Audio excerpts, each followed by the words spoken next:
Bonjour et bienvenue dans l'émission Transmission. Qu'ai-je à transmettre de mon vécu et quelle est la mission que je propose à chacun? Stéphane Fumière est à la technique aujourd'hui, Isabelle Demailleux au micro et nous avons le plaisir d'avoir Valentine donc comme invitée aujourd'hui. Merci Valentine de nous rejoindre. Avec plaisir. Donc vous Valentine, vous êtes maman de 2 enfants et il y en a un troisième qui est en route. Oui, tout à fait. Vous êtes passionnée par la vie avec un grand V.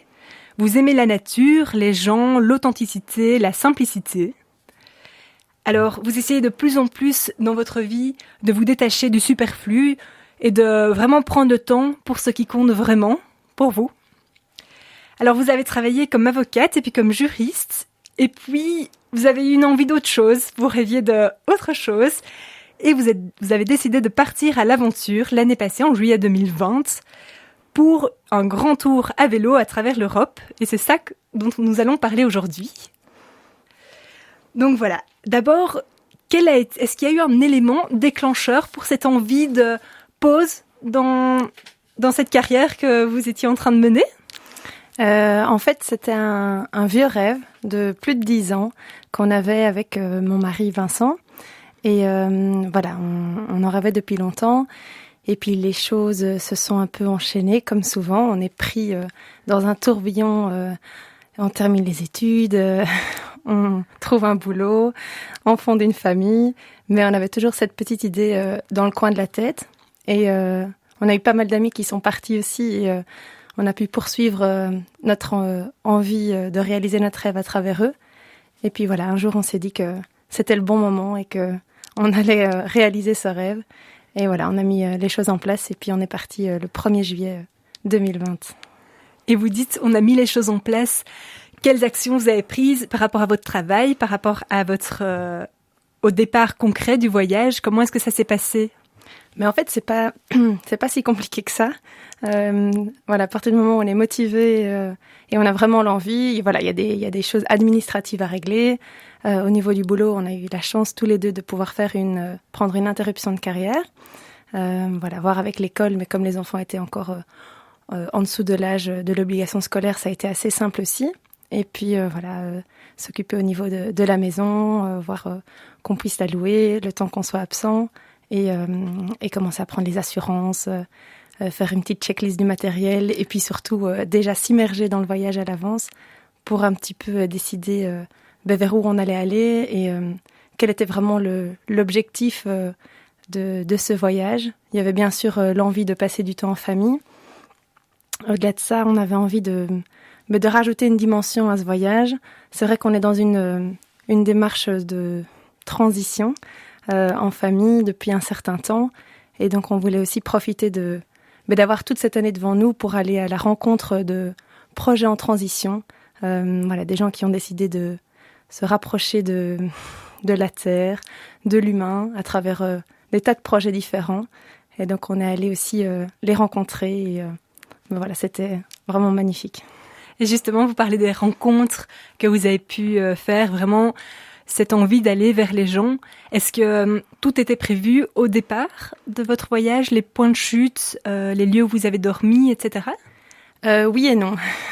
En fait, avec la crise sanitaire, c'est vrai que tout a été un peu chamboulé.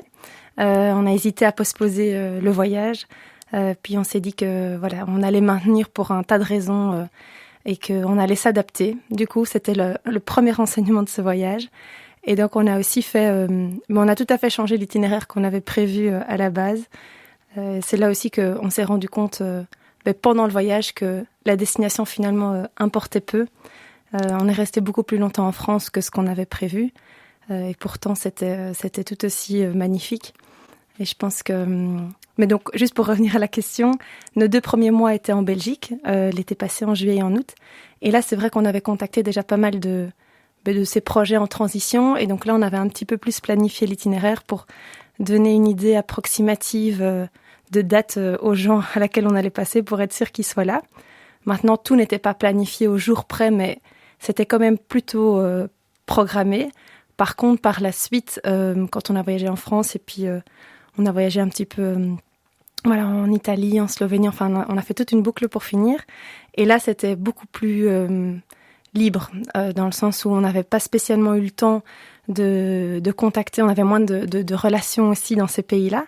Et du coup, le côté projet en transition était moins présent, mais par contre, les rencontres spontanées avec des gens qu'on rencontrait dans les villages, il y a un réseau de cyclo-voyageurs aussi qui existe, auquel on a beaucoup fait appel. Et là, c'était tout à fait spontané, et c'était très gai aussi de se laisser porter au fur et à mesure des jours par nos envies, nos rencontres, notre état de forme, des enfants aussi. Donc voilà, c'était un petit peu un mélange des deux en fait. Et vous parlez des rencontres. Est-ce que les gens que vous rencontrez vous ont inspiré? Qu'est-ce que vous retenez de ces rencontres d'une manière générale? Alors si je parle des rencontres en Belgique, donc plus par rapport à ces projets en transition, c'était très inspirant de voir ces gens qui ont en fait osé changer de vie, qui ont osé suivre leurs envies ou leurs rêves profonds, qui ont changé de carrière, qui ont souvent quand même opéré un changement assez important, mais qui s'en retrouvent beaucoup plus heureux parce que plus alignés en fait entre ce qu'ils pensent et puis leurs actions. Et donc on voit que c'est des gens qui sont alignés, qui sont bien ancrés, qui sont profondément heureux.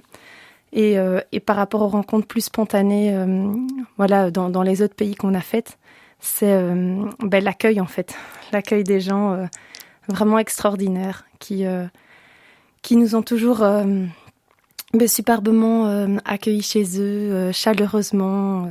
Il y a des jours où on a eu du très très mauvais temps et où les gens nous répondaient parce que c'est le réseau de cyclo-voyageurs a une application, donc on peut envoyer des messages et entrer en contact pour voir si ils sont disponibles pour nous accueillir et nous envoyer des petits messages adorables qui nous ont vraiment donné le moral pour les jours où c'était plus compliqué.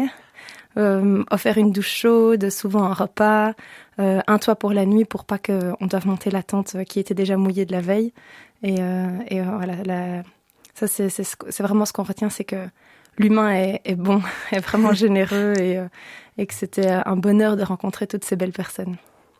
Et vous parliez aussi de remonter, des gens que vous rencontrez qui vous donnaient un peu de force de temps en temps, vous remontez le moral.